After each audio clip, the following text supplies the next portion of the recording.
J'ai 15 ans. Ça fait plusieurs années que ma mère, avec qui je vis seul, subit ma passion pour la magie.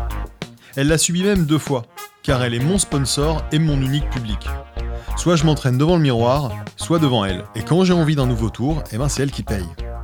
Un jour, alors qu'on rentre du magasin, où elle s'est encore ruinée en jeux de cartes, balles en mousse et autres objets magiques, elle me dit « Tu fais de la magie depuis des années, tu as des milliers de trucs dans ta mallette, tu devrais faire des petits spectacles pour les anniversaires des enfants du quartier. Et comme ça, tu pourras t'acheter de nouveaux tours. » Je me souviens que j'ai rougi, j'ai eu peur et j'ai dit non. Et puis en fait, je l'ai fait. J'ai ouvert Word et j'ai créé une petite annonce, comme ça se faisait à l'époque, avec mon numéro de téléphone qu'on pouvait arracher en bas. L'annonce disait « Jeune magicien, entre parenthèses 15 ans, propose spectacle de magie pour anniversaire d'enfant », avec des petits dessins de chapeaux et de baguettes magiques autour. C'était très beau. Et c'est comme ça qu'on faisait du business à l'époque, à la Garenne-Colombe. Pendant près de 2 ans, presque chaque mois, j'avais un spectacle. Je prenais 50 € en liquide et j'allais faire 1 heure de magie à des enfants. Ma foi, bien sympathique. Mon seul mauvais souvenir est quand un parent m'a demandé de me déguiser en Harry Potter. Puis j'ai été en internat, j'ai commencé à jouer au poker et à sortir avec des filles et j'ai arrêté la magie pendant quelques années. Aujourd'hui, j'ai recommencé à acheter des tours et je ne me produis plus, comme beaucoup de magiciens amateurs. Alors que d'autres vivent de cette passion. Dans le milieu, on les appelle les pros ou les workers. Ils se produisent sur scène, dans la rue, dans des événements privés. Aujourd'hui, nous allons vous raconter comment vivent ces magiciens. Je suis Guillaume Natas, vous écoutez Magicos, et dans ce 6e épisode, je suis avec Juliette Evans et Thierry Collet. Alors Juliette, tu es une workeuse, c'est-à-dire que tu te produis. Tu es réputée notamment pour ta routine de bagues, dont on parle beaucoup dans le milieu. J'ai commencé la magie, je dirais ça fait 12-13 ans que je fais de la magie de passion. Tu as quel âge ? J'ai 26 ans. 26 ans.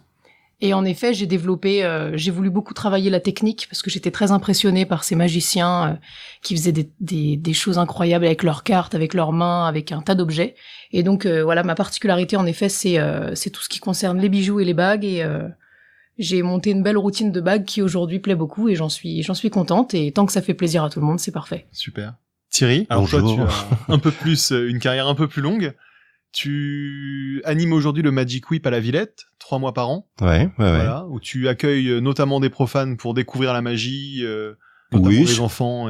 C'est un lieu qui est ouvert à tous, aussi bien aux gens qui font pas de magie qu'aux magiciens, amateurs ou professionnels. L'idée, c'est de croiser un peu tout et que les gens se rencontrent. Et tu es aussi magicien, tu as monté plusieurs spectacles que tu joues encore. 11. J'ai créé le 11e il y a 1 mois à peu près. 11 spectacles, voilà, donc une jolie carrière et tu continues à créer. Ouais, j'espère. Et toi aussi, tu vis de la magie. Ouais. Alors moi, la première question que j'ai envie de vous poser, comment un magicien, ça devient un métier ? Au début, je pensais pas du tout que ce serait mon métier. J'ai fait ça à côté de mes études. Moi, je suis diplômée en géographie au début, donc rien à voir avec la magie. Je me suis mis dans l'événementiel parce que ça me plaisait. Et j'ai ma carrière qui s'est lancée en même temps que mes études par un petit contrat par-ci, un petit contrat par-là, puis un très gros contrat qui ensuite m'a fait connaître dans le milieu événementiel et ma carrière s'est lancée comme ça. D'accord, donc t'étais un peu au début pour payer tes études et... J'ai eu la chance d'avoir des parents qui payaient mes études. Au début, c'était vraiment pour moi, vraiment juste pour moi et sans penser que ça deviendrait un métier. Et puis j'ai pas eu spécialement des parents qui m'ont soutenu là-dedans. Mais en tout cas... quand ça a commencé à marcher, j'avais du soutien forcément. Mais au début, quand j'ai eu mes premiers contrats, je me suis lancée toute seule en essayant de croire un petit peu en ce que je faisais. Et aujourd'hui, j'en vis, donc j'en suis très contente. Thierry, toi, tes débuts ? C'est bizarre parce que je me rends compte que j'ai commencé à dire que j'étais magicien il y a très peu de temps, il y a à peu près 1 an. Alors que ça fait quand même à peu près 25 ans que je fais ce métier. Mon métier tourne autour de ça parce que je viens du milieu théâtral. En fait, j'ai commencé par la magie, puis après j'ai fait du théâtre. Et dans le milieu théâtral que je côtoyais, en tout cas au moment de ma formation, la magie était pas très bien vue. C'était un peu une sorte de divertissement, un peu cantonné au cabaret ou à la télé. Et puis le théâtre, c'était un art plus noble. Donc j'osais pas du tout dire que j'étais magicien. Donc quand je suis sorti d'école, d'acteur, j'ai joué chez des metteurs en scène. Et puis je continue à faire de la magie. Puis j'ai commencé à monter mes spectacles de magie théâtralisés dans des théâtres. Mais j'osais jamais dire que j'étais magicien. Je disais toujours que j'étais metteur en scène, que je faisais des spectacles pluridisciplinaires, que je trouvais des tas de périphrases pour dire que j'en faisais pas, en fait, que j'étais pas magicien.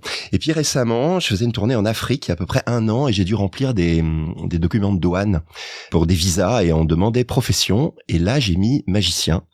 Donc oui, tout à fait. Oui, je suis magicien. Tu y es venu donc petit à petit et t'as même toi-même eu un moment avant de l'accepter. Et tu fais aussi partie de ces magiciens qui vont chercher des nouvelles manières de faire de la magie. C'est-à-dire avec des nouveaux outils, des iPads, des choses comme ça. Tu es aussi très intéressé par cette manière de faire. Oui, je me dis, j'ai un peu envie que la magie que je fais parle du monde réel. Je me dis, un artiste, on pose toujours la question, est-ce que la magie c'est un art? C'est une des grandes questions dont débattent les magiciens. Dans le fond, moi j'en sais rien, je m'en fous un peu. Oui, quand je dirais même. que c'est la personne qui présente qui fait que ce qu'on présente devient un art ou pas. Et en gros, j'ai l'impression qu'il faut quand même que ce qu'on présente puisse concerner nos contemporains, brasse des questions contemporaines, psychologiques, philosophiques, cognitives, politiques, esthétiques, je sais pas quoi. Donc je m'intéresse aux technologies parce que c'est quelque chose qui est constitutif de notre société. Juliette, tu disais au début que t'avais pas été soutenue dans ton choix. Et toi, Thierry, tu disais que t'as mis des années à accepter d'être magicien. C'est la honte d'être magicien professionnel? Non, c'est pas socialement. En fait, je rejoins un petit peu Thierry là-dessus. C'est vrai que, en fait, il y a deux visions. Aujourd'hui, moi, je travaille dans l'événementiel, donc je travaille avec des sociétés, avec des personnes, des PDG, des personnes, des investisseurs, beaucoup de gens comme ceci.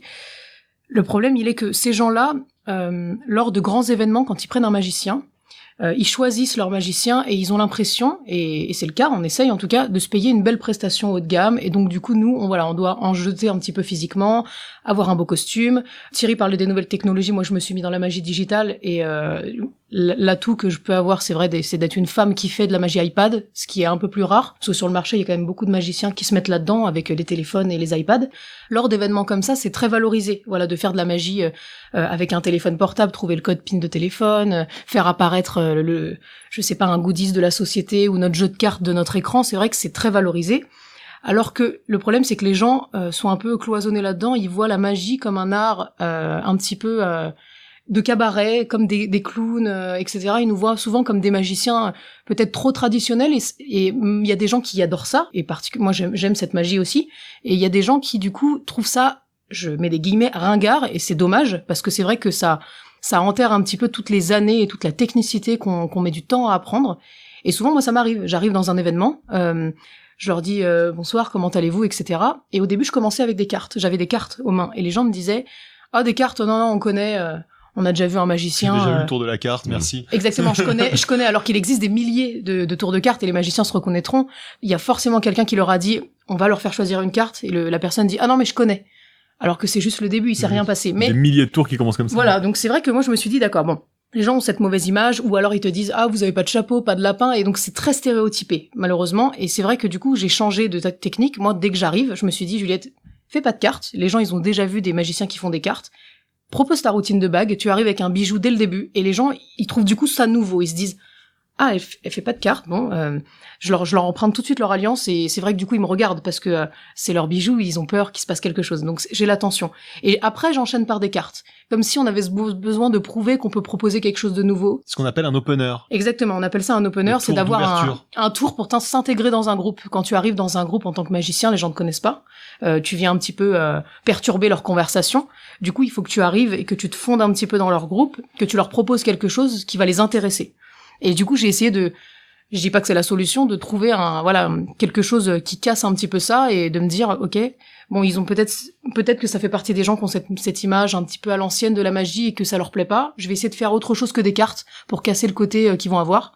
Et c'est vrai que pour l'instant, ça fonctionne bien. Après, j'enchaîne sur des cartes parce que j'adore les tours de cartes et ils sont contents. Comme j'ai prouvé, entre guillemets, que je pouvais faire autre chose au début, ça va. Alors ça, c'est hyper intéressant de se dire comment on en arrive à un magicien qui est dans un groupe. Toi, t'as fait aussi, Thierry, un peu de prestations pour des entreprises, des choses comme ça? Absolument jamais de mon existence. Absolument jamais. Bon, bah, tant mieux. Comme ça, on a deux profils très différents. Mais c'est intéressant ce que disait Juliette sur les préconçus que les spectateurs ont. Et moi, par exemple, je travaille dans le milieu théâtral et on considère encore que la magie, c'est pour les enfants. Donc, on fait un spectacle et c'est comme le cirque il y a 30 ans, qui a mis 30 ans pour qu'on puisse se dire, non, il y a du cirque pour l'adulte. La marionnette, il rame pour qu'on puisse se dire aussi, c'est pas contre les enfants, mais on fait pas toujours des trucs pour tout le monde. Mais il y a encore cette image que la magie c'est tout public, il faut que ça puisse plaire aux enfants, aux familles. Moi j'ai rien contre les enfants, personnellement je ne les aime pas particulièrement, mais moi non plus. je fais pas des spectacles pour eux, je fais pas des spectacles contre eux, mais moi c'est pareil que Thierry. Souvent on me dit, je m'entends bien avec le client, il me dit est-ce que vous pouvez faire ça pour les enfants? Alors souvent j'ai pas envie de vexer, donc je vais dire oui. Écoutez, par contre, les enfants sont pas bêtes, donc je vais leur montrer des choses comme j'ai pu vous montrer à vous. Par contre, je ne sais pas faire de magie pour enfants. enfants. La magie, s'ils attendent voilà des ballons, des choses voilà très ludiques pour les enfants avec plein de couleurs, plein de foulards, des colombes, c'est vrai que c'est pas mon truc. Je préfère recommander des collègues qui font ça très bien. Et moi, c'est vraiment pas mon truc. Et comme Thierry, je suis pas fan des enfants. Je fais volontiers un petit truc à vos enfants, mais sachez que je les déteste. Bon, on ne dira pas. Mais après, en tout cas... je vous donnerai pas mon avis sur la question, mais il n'y aura pas d'épisode de Magicos sur la magie pour enfants. Voilà. Bon. Et alors moi, ce que je me demande, c'est comment tu te retrouves dans un événement. Comment je me retrouve dans un événement ? Dans un événement, et donc déjà, on comprend que finalement, c'est quelque chose d'assez solitaire, parce que tu dois être un petit peu obligé de te prendre des premières claques pour évoluer petit à petit. Donc ça, comme souvent dans les disciplines artistiques, je pense au stand-up, où ça marche aussi beaucoup par je me prends un bide, j'évolue. Mais comment, tu nous parlais de ces premiers contrats que tu as eus, de ce gros contrat que tu as eu, est-ce que tu peux nous expliquer comment on devient magicien freelance, parce que c'est un peu ton cas. Tout à fait. Aujourd'hui, un de tes jobs, c'est de trouver du travail. Exactement. D'évoluer. Donc tu nous as un peu parlé de ce que tu fais. Comment tu trouves du travail ? Alors au début, moi j'ai commencé, on m'a proposé d'animer un restaurant, de faire un peu de magie le soir dans un restaurant. J'ai accepté et ça m'a permis d'avoir une petite stabilité financière. Donc je faisais les tables au restaurant pendant les dîners. Alors faut savoir que le restaurant c'était une fois par semaine et ça dépendait. On avait avec un ami qui lui avait un contrat avec une chaîne de restaurants et il plaçait un petit peu ses amis magiciens dans ces restaurants en question. Faut savoir que les restaurants c'est très ingrat puisqu'on vient déranger les gens pendant qu'ils mangent et ils nous ont pas spécialement sollicités, donc ça m'a permis de faire mes marques, ça m'a permis de savoir comment aborder les gens. Donc au début voilà, j'ai commencé comme ça et ça me faisait un petit peu d'argent, j'arrivais à avoir un salaire fixe, j'avais des revenus entre guillemets par mois. Puis il faut savoir que la magie c'est beaucoup au début, je pense en tout cas pour moi, ça a été du bouche à oreille, c'est-à-dire que j'ai ma meilleure amie, son copain qui a un cousin qui travaille dans une agence événementielle avait besoin d'un magicien. Et donc, comme ils adorent ce que je fais, parce que les amis, ils adorent toujours ce qu'on fait parce qu'ils sont adorables, ils m'ont recommandé et j'ai eu un contrat. Et c'est ce contrat qui a lancé ma carrière, qui fait qu'aujourd'hui, je travaille toujours avec cette grosse agence, qui me recommande sur tous les gros contrats. Donc tu as une agence ? Alors non, moi je travaille à mon compte, j'ai une société. Par contre, je travaille avec beaucoup d'agences événementielles. D'accord. Je suis répertoriée chez eux. C'est des gens, souvent c'est des amis, avec qui on a un gros rapport de confiance. Ils apprécient mon travail et je les apprécie beaucoup. Et donc, ces agences me téléphonent pour me demander si je suis disponible pour aller animer leur événement. S'ils veulent de la magie iPad, s'ils veulent pas de magie iPad, si c'est un dîner assis, si c'est un cocktail. Voilà, on configure tout ça pour avoir une prestation qui est bien écrite, entre guillemets, pour le client. Et aujourd'hui, voilà, c'est comme ça qu'on a des contrats. Au début, on part de pas grand-chose. On part d'un contrat, ça nous a plu, donc ils nous recommandent un autre contrat. Pour un autre contrat. Bouche à oreille. Ensuite, on rencontre un client là-bas, on dit à l'agence, on dit qu'on travaille avec cette même agence qui contacte le client, et en fait, ça part comme ça. Après, il y a une agence, écoutez, voilà, j'ai entendu parler de vous, j'aimerais bien vous rencontrer, etc. Et voilà, il suffit de faire des petites choses comme ça. Au début, pareil, je débutais un peu sur les réseaux sociaux, j'ai mis 2-3 vidéos, 2-3 petites choses, et par recommandation, je dirais, on arrive à se faire un portefeuille client et on arrive à en vivre toute l'année. Combien ça coûte de faire venir un magicien sur un événement? Sur un événement, par exemple. Sur un événement pour un close-up, donc un magicien qui va faire de la magie de près. Voilà, exactement, de table en table ou en cocktail. Donc moi, pareil, je vends pas mes prestations à l'heure, c'est la soirée que je propose, donc c'est souvent 2 ou 3 heures et tu t'adaptes à la soirée. Ça va dépendre, si tu veux, des agences. Si t'as une agence qui va te vendre derrière, parce que du coup ils doivent gagner aussi leur vie, hein, donc souvent ils te donnent un certain prix et après ils te revendent derrière. Je dirais qu'aujourd'hui un close-up, digital ou pas digital, hein, pareil, ça dépend vraiment de tous les magiciens, parce que le digital ça vaut un petit peu plus cher. Parce qu'il y a une création derrière digital où tu rajoutes le logo du client, il y a pas mal de choses. Je dirais que tu peux te situer entre 600 et 1200 euros. Je donne une grosse fourchette parce que ça dépend vraiment de l'événement, de l'agence. Bien sûr, c'est pas une si grosse fourchette. Voilà, c'est une fourchette où ça dépend si tu te vends toi tout seul ou si tu te vends via une agence. Je dirais qu'un close-up, on est là-dedans. Toi Thierry, donc tu vends plutôt des spectacles. Ouais. Tu proposes des spectacles. Ouais, donc là encore, on a le vrai côté intermittence, j'imagine, une grosse session de fabrication, d'ingénierie, d'ingéniosité, d'écriture, et ensuite un spectacle que tu vas proposer donc. Ouais, il y a une phase qu'on appelle de production où on fabrique, d'abord on cherche des financements, puis on fabrique le spectacle, puis après il y a une phase de diffusion qui est le moment où on vend les spectacles. Moi je dirais, moi je vends, mais enfin si on par chiffre, hein, les spectacles de Thierry Gollet, ça peut se vendre entre 1000 et 4007, 4008 euros. je dirais en simple session. Après, il faut rajouter ce qu'on appelle les plus dans nos boulots, c'est-à-dire les frais de transport, l'hôtel, les défraiements, voilà, d'une équipe. Et ça peut, et suivant les spectacles, il y a 1 ou 8 ou 9 personnes en tournée. Qui t'accompagnent. J'en tourne 5 différents. Voilà. Et après, les salaires sont calculés pour qu'il y ait, les gens soient payés de l'équipe, qu'il y ait une marge évidemment pour la structure, que peut-être ça abonde aussi en production si on n'a pas bouclé le budget entier de la production avec des préachats ou de l'argent en prod. Voilà. Et est-ce qu'on vit bien en étant magicien? Est-ce qu'on gagne bien sa vie? Ou est-ce que c'est dur? Bah alors, au début, c'est dur. Je pense quand tu n'es pas très connu et que tu n'as pas plein de clients qui te connaissent et qui t'appellent. Après, quand des années plus tard, voilà, quand t'as ton portefeuille client, tes clients réguliers et que voilà que tu arrives à vendre vraiment correctement tes prestations et que t'en as beaucoup, tu vis très bien. Après, comme toute structure, tu as des charges, toutes les sociétés, voilà, même, je pense que tous les cas de figure, les intermittents, les auto-entrepreneurs, on a des choses à payer, etc. C'est comme ça. Mais je pense que tu vis très bien à certaines périodes de l'année, dans le sens où il y a des périodes où tu travailles presque tous les jours, des périodes un peu plus creuses, comme en été, parce que les sociétés sont fermées, donc on t'appelle un petit peu moins, pour ma part. Anticiper. Exactement, tu peux anticiper. Après, voilà, je pense, oui, quand tu as un bon répertoire client, tu vis bien en étant magicien. Thierry, toi, tu as une maison aux Bahamas maintenant? Non, mais moi je suis pas tellement un homme de mer, j'aime mieux la montagne j'aime bien les villes en fait. Donc mon métier me permet d'avoir un appartement à Paris. J'ai pas un 200 mètres carrés, j'ai un 58 mètres carrés, mais ça me permet de me payer un 58 mètres carrés à Paris, donc je suis très content. Je plus sois ce que dit Juliette, c'est que démarrer, c'est pas facile. Après, moi je suis dans un milieu qui est assez concurrentiel aussi, même si tous les magiciens sont aussi dans des milieux concurrentiels. Je suis dans le milieu théâtral, donc je travaille exclusivement dans le service public, puisqu'on est très polarisé en France sur privé-public. Donc moi, je travaille vraiment dans le réseau scène nationale, scène conventionnée, théâtre de ville et théâtre public. Et là, il y a quand même de moins en moins d'argent public pour la culture. Et de plus en plus de propositions, donc faut batailler. Je dirais, moi, je bataille plus pour rester au même niveau. Je vois que chez moi, les salaires augmentent pas, par exemple. J'ai vu ça dans mon historique de politique salariale de compagnie. J'arrive pas à faire évoluer les salaires. Et je vois qu'il faut vendre plus pour arriver un peu à se maintenir au même endroit. Donc faut batailler. Là, tu as écrit, toi, 11 spectacles. J'imagine qu'ils sont tous différents. Ouais. Que chaque spectacle que tu fais s'inspire sûrement de ce qui marche en ce moment, de l'actualité, de comment le précédent a été reçu. C'est un mélange de tout ça. Alors, je veux dire, oui, souvent c'est une espèce d'intuition, une idée comme ça. Et puis, moi, en fait, en général, je travaille pas seul. J'ai toujours des équipes avec moi. D'accord. Déjà, la compagnie, on est plusieurs. Moi, je fonctionne comme une compagnie théâtrale. Donc, qui fait quoi? Donc il y a un poste d'administration générale, donc c'est quelqu'un qui s'occupe des budgets, de la gestion financière, des RH, qui coordonne un peu l'ensemble. Il y a un poste qu'on appelle diffusion et développement, donc c'est le poste commercial, c'est la personne qui vend. Et puis il y a un poste de production, donc c'est la personne qui fait les feuilles de route, qui fait les réservations de train, je dirais qui est plus sur la logistique. Voilà, c'est les personnes permanentes à la compagnie. Après il y a une équipe technique aussi, qui varie suivant les projets, et puis il y a des équipes artistiques qui sont différentes aussi suivant les projets.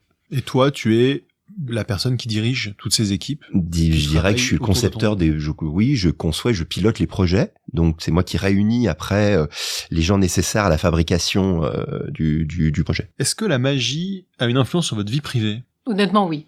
Moi, il y a ouais. Honnêtement, quand on arrive en soirée, par exemple, qu'on est en couple, qu'on arrive en soirée et que on en vient à parler qu'est-ce que vous faites chacun dans la vie. Moi quand je dis que je suis illusionniste, je fais de la magie, donc tout de suite c'est vrai, c'est ton métier, c'est génial, est-ce que tu peux nous faire un tour? Non. Alors le problème c'est que les gens ne comprennent pas que comme c'est vraiment notre métier, qu'on fait ça quotidiennement, c'est vrai quand on est en soirée, on n'a pas spécialement envie de travailler. Donc parce que en tout cas pour ma part, moi c'est du travail, c'est-à-dire que je fais pas un tour vite fait, j'essaye toujours qu'il soit bien fait. Bien sûr. Voilà, j'essaye que ce soit joli. Donc voilà, donc le problème il est là, et c'est vrai que du coup on prend tout de suite beaucoup de place dans la conversation par rapport à la personne avec qui on est. Qui est expert comptable ou qui a un métier, je dirais, un peu plus courant, bien souvent. Sûr.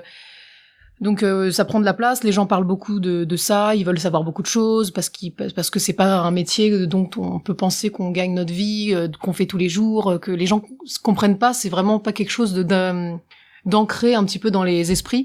Donc on en vient à en parler parce que on en parle et comme c'est notre métier, on est passionné, donc on raconte. Et c'est vrai que souvent, on est le centre de la conversation très rapidement. Et pour la personne avec qui on est, je pense que c'est pas toujours simple. Et j'en avais pas conscience au début parce que je disais, pour moi, je disais. Je racontais juste ce que je faisais et je pensais pas que c'était... Mais c'est très prenant. Du coup, voilà. À part ça, après, oui, on n'est pas souvent là. Je pense que Thierry, c'est un peu pareil. C'est un métier du soir, hein. Alors, ça dépend. Alors, pareil, Thierry et moi, on travaille pas sur le même registre. Moi, j'anime beaucoup de dîners et de cocktails, mais c'est souvent... Tu as raison, c'est souvent en soirée. Parfois, j'ai quand même des déjeuners. C'est vrai que parfois, c'est le midi.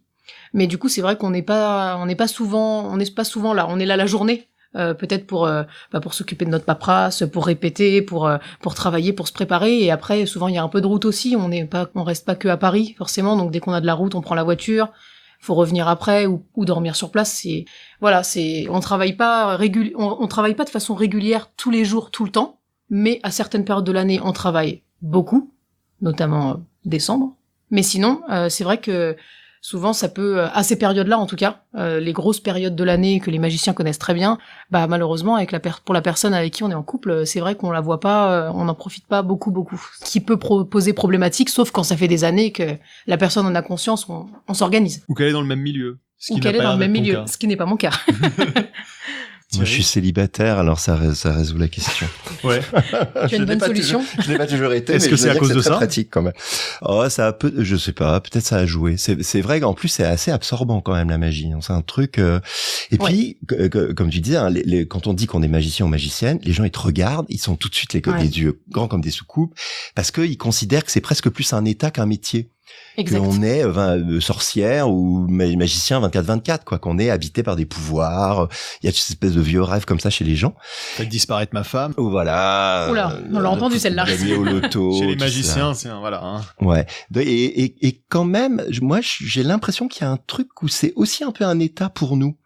Qu'on regarde quand même un peu, que ça nous occupe quand même tout le temps. Tout le temps. Quoi. Moi, j'y pense tout le temps parce que c'est vrai qu'au-delà d'être un métier, c'était une passion au début. Ouais. Et moi, c'est vrai que je pense magie, je dors magie. Parfois, je dors pas de la nuit parce que je pense à un tour de magie et je me dis ça y est, j'ai trouvé une illusion. Je sais comment je vais la faire pour ce client, ça va être super. Ils m'ont demandé ça, on va faire ça.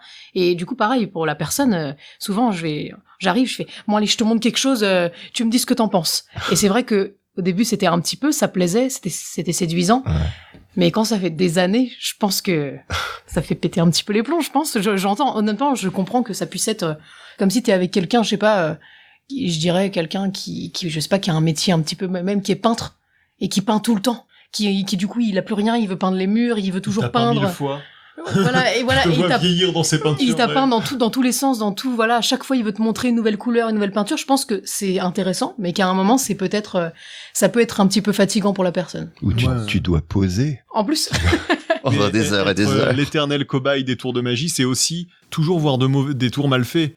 Moi, qui pratique la magie en amateur, je fais des tours à ma copine tout le temps et je lui dis là, tu vois le truc, elle me fait ah oui, du coup, elle a vu le truc, même le jour où je le ferai bien, elle saura et elle est hyper calée en magie maintenant, même dans des spectacles de magie, elle connaît tous les trucs, elle est calée sans en faire. C'est pas les bonnes personnes, les personnes avec qui tu es pour ça, parce que je pense que c'est sympa pour tester parce qu'on te connaît, mais même quand tu fais le tour, comme ils te connaissent tes mimiques, tes tics. Moi, je sais que par exemple, quand je fais je fais un tour, j'ai fait une levée double ou j'ai fait une technique de magie, un saut de coupe ou quelque chose, la personne sait. Des techniques secrètes de magie. Voilà, exactement. La personne sait que j'ai fait ça, même si elle l'a pas vu, parce qu'elle sait que je bouge comme ça, parce que je vais faire cette chose-là que je veux dissimuler.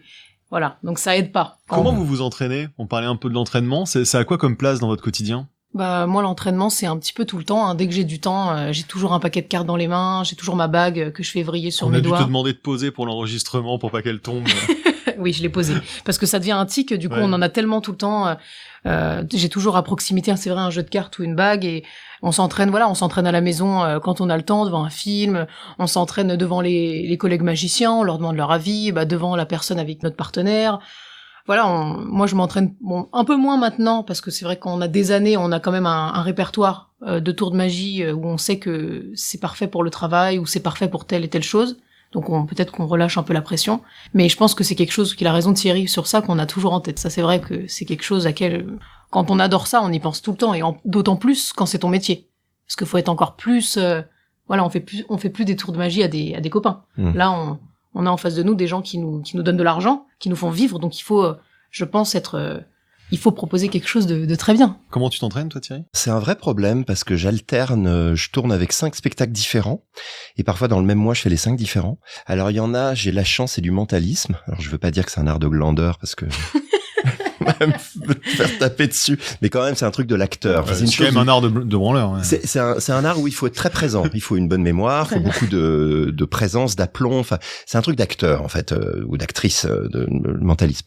Après j'ai un autre spectacle où je manipule les cartes. Les 7 dernières minutes, c'est un numéro de manip de cartes.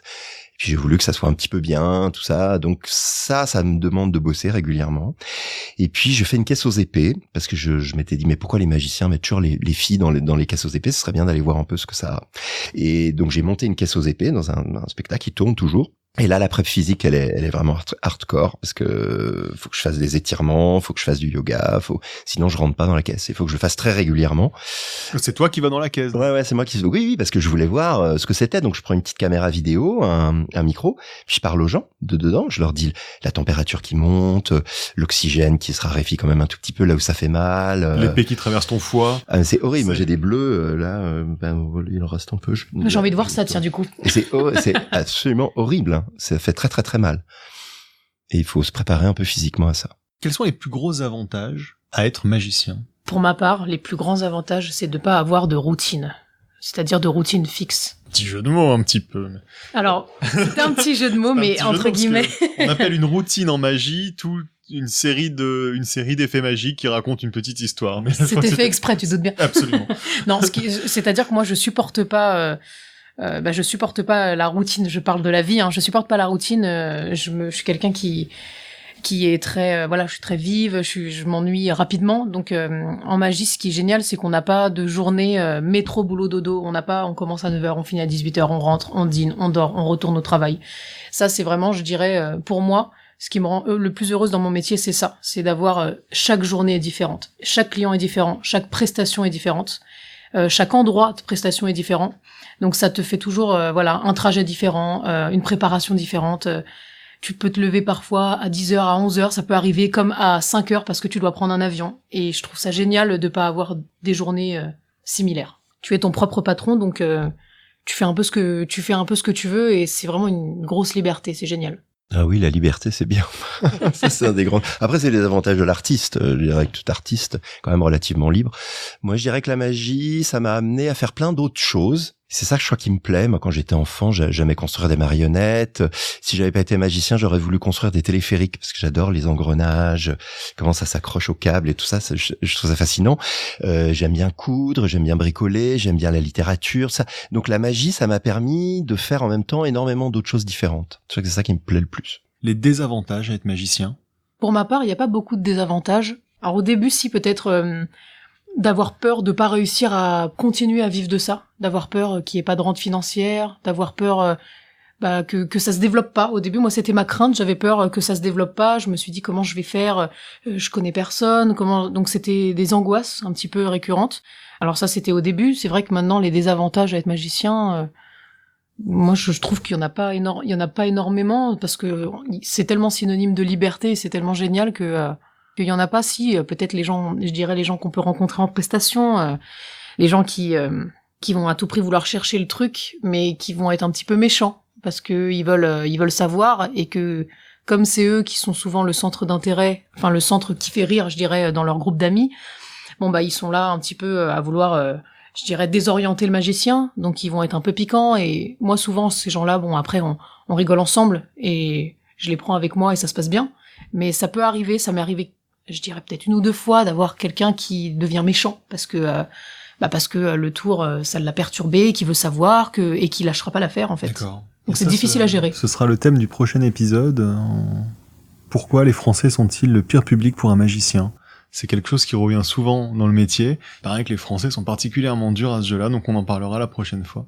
Et toi Thierry, le désavantage d'être magicien? Moi, je pense que c'est un désavantage qui est un peu en train de changer, heureusement, mais comme moi, j'avais envie de travailler dans le secteur culturel, donc dans les théâtres, pendant très longtemps, la magie était vraiment pas bien vue dans ces milieux-là. Et puis là, il y a quand même depuis une dizaine d'années, c'est courant magie nouvelle. Enfin, je trouve que le théâtre s'est quand même beaucoup ouvert à la magie, aux formes croisées. C'est quoi la magie nouvelle? C'est des courants de magie un peu contemporaines qui considèrent que la magie peut aussi raconter des histoires. Enfin, c'est un peu comme le cirque, on va dire un peu révolutionné il y a 20-30 ans avec ce qu'on a appelé le nouveau cirque. Nous, en France, on appelle, dès qu'on veut faire un truc un peu nouveau, on met nouveau, le nouveau roman, c'est la un nouvelle bon moyen de vague. parler d'un truc de nouveau en même temps. Voilà, pour dire qu'il y a des gens qui réfléchissent un petit peu à changer les cadres, l'esthétique, la dramaturgie, voilà. Un peu commercial aussi, comme façon de parler, une façon de faire un peu du lobbying aussi autour de ça. Mais en tout cas, il y a énormément de magie dans les théâtres, à la télévision, au cinéma, et je dirais que moi j'ai démarré à une époque où c'était pas facile justement d'être magicien dans les milieux vraiment culturels, et ça devient, donc c'était un désavantage parce qu'on me prenait un peu de haut, et que ça allait de moins en moins. Je pense que aujourd'hui encore au Festival d'Avignon par exemple, ils ont diffusé un magicien, Kurt Demey, mentaliste belge, formidable mentaliste belge. Pour la première fois, il y a eu un magicien dans le festival IN. Voilà, c'est dans le d'Avignon, festival dans IN. le IN. Dans le off, oui, il y en a, mais dans le IN, qui serait l'espèce de saint graal français du théâtre. La première fois cette année? Oui, dans l'histoire. Intéressant ça. Voilà. Ça montre quand même qu'on est dans une période où la magie. Ouais, ça bouge. Donc je dirais l'inconvénient est un peu en train de bouger. Ça bouge lentement, mais il y a quand même une considération. Il y a encore des galons à gagner. Et alors vous êtes donc magicien professionnel. Qu'est-ce qui se passe quand vous ratez un tour? Ça arrive? Oui, bien sûr que ça arrive. Ouais. Honnêtement, ça arrive. Ça arrive moins. Ouais, les gens s'en rendent pas toujours compte. D'accord. Alors c'est ça qu'il faut penser, c'est que les gens, voilà, bon pour ma part, j'ai un jeu de cartes ordinaire avec moi quand je fais mes manipulations ou même avec des bijoux, etc. Les gens ne savent pas ce que tu vas faire. Ça, c'est la chose importante, c'est-à-dire que même si tu te rates, comme les gens ont confiance en toi parce que c'est toi le magicien, ils vont se dire « Ah, c'est fait exprès ». Du coup, c'est très bon pour nous ça, parce qu'on peut du coup se rattraper. Moi, ça m'est arrivé plein de fois de faire quelque chose au hasard, de dire à quelqu'un, voilà, tac tac, faire plein de coupes et faire voler une carte et sortir une carte, et que ce soit pas la bonne. Ça m'est arrivé plusieurs fois. Et dans ce cas-là, moi, c'est là, maintenant, ça me fait plaisir. Avant, j'étais paniquée quand j'ai commencé, je me disais, oh là là, comment je vais faire pour me rattraper il y a des années. Maintenant, je me mets en challenge avec moi-même et je me dis, ah, d'accord. Alors, je leur dis, vous êtes sûr que c'est pas ça votre carte? C'était quoi votre carte? Parce qu'en vrai, j'en ai aucune idée. Donc, j'essaye de savoir la carte par tous les moyens et eux sont persuadés que c'est fait exprès, que je me suis trompée. C'est dans ton gag. Exactement. D'accord. Donc, dans ces cas-là, plusieurs options, hein. Soit je fais un changement de couleur pour les magiciens et je trouve la bonne carte, soit je la retrouve dans mon portefeuille ou dans ma poche. Avec les techniques que j'ai apprises, je peux largement me sortir de cette situation. Donc t'improvises. J'improvise. Il y a jamais eu une situation où tu t'es retrouvé vraiment dans la merde ou... Non, jamais. Non. Pour l'instant, en tout cas en close-up, ça m'est jamais Tu touches arrivé. du bois pour toi. Pour l'instant, ça m'est jamais arrivé. Je fais toujours très attention parce que même quand c'est leur bijou, je mets ma main en dessous si je dois manipuler, toujours faire attention. Mais pour l'instant, j'espère que tu vas pas me porter la poisse pour les prochaines soirées. Ça, par contre, c'est intéressant. Tu prends quand même des précautions. Parce que on a tous vu un tour qui marche très bien, c'est le Slash and Stab là. Ah oui, Smash and Stab. Smash and Stab où tu caches un clou sous un verre et tu tapes sur les verres sur lesquels il n'y a pas le clou, mais régulièrement il y en a qui se plantent, il y en a qui se plantent le clou dans la main. Vous pouvez le voir sur YouTube, il y a des vidéos sympas comme ça. Parfois, c'est même la main de la spectatrice. Et donc, c'est vrai que de temps en temps, on a soit on peut se rattraper, soit on est un peu ridicule, soit on blesse quelqu'un. Et ça, c'est quelque chose dont vous devez prendre, à quoi vous devez faire attention. Toi, dans des tours qui peuvent être un peu risqués, dont tu nous parlais, là, le tour où tu te fais potentiellement transpercer par des épées. Alors, peut-être que c'est pas si dangereux que ça, mais c'est jamais quand même ton corps et des épées. Tu t'es jamais fait trop mal? Non, tu fais gaffe, tu travailles, tu mets en place des process, tu travailles beaucoup en amont, t'es vigilant, quoi. Sans rentrer trop dans les détails sur des sujets comme ça, est-ce que vous avez des assurances? Est-ce que vous avez des sécurités si à un moment vous vous blessez, ou si par exemple vous avez un enfant, ou toutes ces choses qui sont normalement dans les métiers dits classiques prises en charge par la sécurité sociale et compagnie? Vous qui êtes indépendant, qui êtes magicien, comment vous gérez ça? Nous, on a des assurances parce que une fois, on était dans un théâtre et il y a des pompiers qui malencontreusement ont déclenché ce qu'on appelle le grand secours. C'est toutes les vannes d'eau qui font quand il y a un incendie, déversent de l'eau pour éteindre l'incendie, et c'est tombé sur le décor. Tout le monde pensait que c'était le tour, alors applaudissez. Ça devait jouer le soir. C'était pendant un montage et le truc devait jouer le soir, et voilà. Donc quand il y a des accidents comme ça, nous on a des assurances, on est assuré. Après, moi je fais pas de sport à risque par exemple, donc j'ai arrêté de faire du ski depuis que je travaille. J'ai fait un petit peu gaffe parce que annuler des représentations, c'est compliqué quoi. C'est toujours un peu conflictuel. Hein. Donc, vous devez quand même faire attention. Moi j'ai dû avoir, dans ma vie, j'ai dû en annuler 2 ou 3 pour absolue extinction de voix, impossibilité de parler. Ça a été les seules fois que vraiment, c'était pas possible. T'as déjà travaillé malade. Ah ben oui, évidemment, les acteurs, ils jouent, enfin tout le monde, les artistes, Juliette ils jouent malade. Fait oui de la tête aussi. Ah oui. Non, mais pour les, moi j'ai une assurance avec ma société au cas où il se passe quelque chose, mais après je prends pas de risque avec les gens. C'est-à-dire que, tu vois, moi le smash and stab, c'est une superbe illusion, mais moi je la ferai pas parce que je trouve ça, déjà moi ça me fait peur, et en plus de ça, je pense que voilà, notre cerveau, il y a des moments où t'es sûr de quelque chose, et quand il t'en reste 2 et tu peux confondre, je pense que voilà, on n'est pas infaillible sur ce genre de choses, ou alors je le ferais pas avec la main d'un spectateur si je devais le faire, tu vois, par exemple. Je prendrais jamais ce risque. Si je prends par exemple une bague, tu vois, quand je fais une bague, un tour avec une bague que je la fais disparaître, je vais toujours faire attention à la bague. Si la bague est trop petite, par exemple, pour ceux qui manipulent un petit peu les bagues, ils verront. Si la bague est trop petite, il y a un risque, honnêtement, qu'elle soit tellement petite qu'avec un mouvement, je la perde ou quoi que ce soit, je la rends et j'en emprunte une autre. Parce que c'est vraiment pas de prendre de risque. Après, pour ce qui est d'aller travailler malade tout le temps, oui, bien sûr. Sauf une fois, pareil, une fois j'ai eu un énorme problème. J'ai mangé, je pense, j'ai été à un dîner et je pense qu'il y a eu un problème sur le poisson, sur ce qui s'est passé, et du coup, j'ai pas pu du tout. C'était impossible pour moi d'aller en prestation, donc voilà, ça peut arriver. Hein. Voilà, on est des humains. Mais sinon, malade, oui, on va à notre prestation malade, on prend un Doliprane, un Advil et on y va.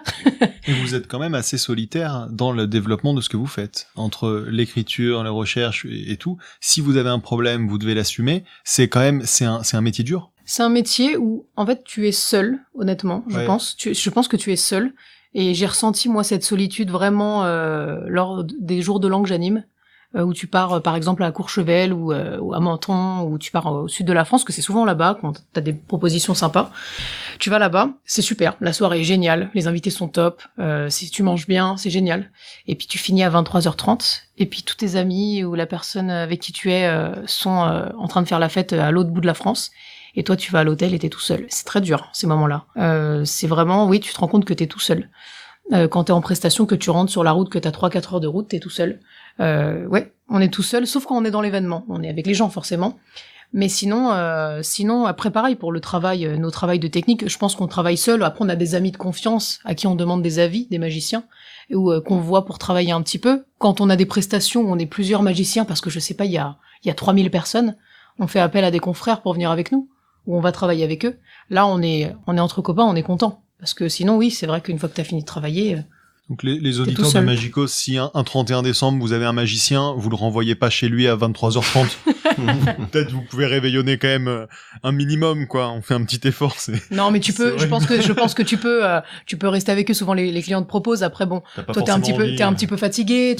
T'es un petit peu fatigué. T'as envie de te poser. T'as ton train qui est tôt le lendemain. Il y a ça aussi. Donc forcément, tu vas au téléphone appeler un petit peu ta famille et tout ça. Mais c'est vrai que bon, t'es tout seul. J'ai ressenti ça il y a 2 ans, et c'est vrai que tu te dis, ah ouais, en fait, ok, bon, c'est comme ça. Mais après, j'échangerai rien, ça pour rien au monde. C'est un super métier. Tu t'es senti seul dans ton travail, toi, Thierry? Alors, t'as peut-être une plus grosse équipe, c'est moins... Bah oui, c'est la grande différence. C'est qu'en fait, moi, je tourne avec une équipe technique. J'ai un merveilleux assistant, Marc Rigaud, qui est... qu'on embrasse. Super, voilà, on fait des bisous à Marc Rigaud. Bisous. Bisous. Donc, non, je suis pas seul. Après, c'est vraiment ce que j'ai appris au théâtre. C'est que c'est un art du collectif et que c'est un grand bonheur. C'est vrai. Un grand plaisir. Toi, tu vas plutôt continuer sur cette voie-là, j'imagine, jusqu'à la fin de ta carrière? Ou t'as d'autres projets, d'autres manières de faire de la magie? Sauf si tu te blesses avec des épées. Exactement. Oui. Après, de plus en plus, du coup, j'organise aussi des événements, ce que je peux faire à la Villette, là où je fais travailler aussi d'autres magiciens. J'ai produit des spectacles d'autres gens, donc l'idée d'être justement moins seul, alors que je pense vraiment que c'est lié à la question du secret, le truc de la solitude aussi. Il faut protéger les secrets, donc on travaille pas à plusieurs. Je pense qu'il y a quelque chose qui est lié à ça au départ. mais que les magiciens ils sont trop seuls, et je pense que c'est ça qui freine aussi l'évolution de cet art, parce que quand on se met à travailler à plusieurs, quand on échange avec des gens aussi qui ont d'autres métiers, des auteurs qui nous écrivent les textes, il y a d'autres points de vue qui arrivent, il y a d'autres gens qui, alors ils vont un peu nous perturber dans nos habitudes de magicien et de magicienne, on va leur dire non mais moi je peux pas faire le tour comme ça, et puis ils vont dire ah ouais mais si t'essayes tel truc, ça peut... et puis peut-être qu'ils auront raison. Et on va s'en apercevoir au bout d'un moment. Donc moi ces dernières années j'ai beaucoup ouvert. Je pense que je vais continuer à le faire. Alors après dans quel milieu? Oui, je pense que je vais rester dans le réseau de théâtre public sans doute. Mais après et tu seras toujours magicien.